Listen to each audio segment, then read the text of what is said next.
But to declare everything for later release and bringing everything to zero, at the very least, is improper. No, and it is a repudiation of the laws that were passed relative to the budget. Usap-usapan ngayon sa loob ng Kongreso na posibleng humiwalay ang NUP sa kasalukuyang mayorya sa Kamara.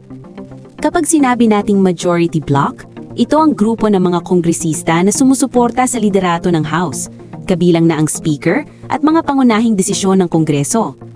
Pero kung sakaling kumalas ang NUP, maaaring magkaroon ng pagbabago sa political alignment sa loob ng Kamara.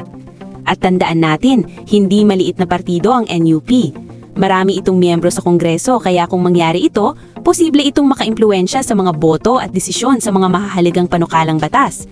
Ano nga bang dahilan ng maaaring pagkalas ng NUP sa mayorya sa Kamara?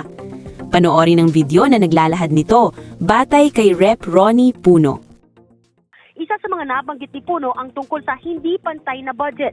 Matatandaan sa report ng PCIJ si Speaker Bogie D ang nangungunang may pinakamalaking pag-akyat sa House-approved 2026 DPWH budget. Aabot po ito sa 3.8 billion pesos. Habang ang top two biggest increase ay napunta kay Committee on Appropriations Chairperson Mika Swansing na nasa 3.4 billion pesos.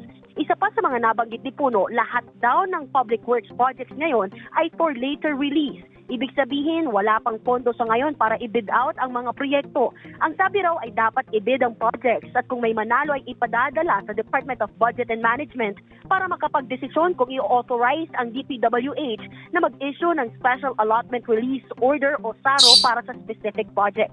Mula raw kasi Enero, wala pa rin nabibid out. Bagay na kinuwestiyon ni Puno. Narito ang kanyang pahayag.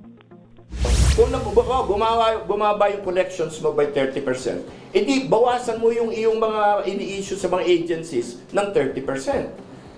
But to declare everything for later release and bringing everything to zero, at the very least, is improper.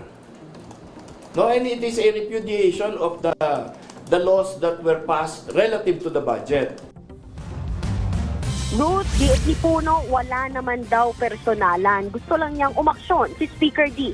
Sa ngayon ay wala pa rin pahayag tungkol dito ang Speaker. Ikaw, ano ang reaksyon mo sa isyong ito?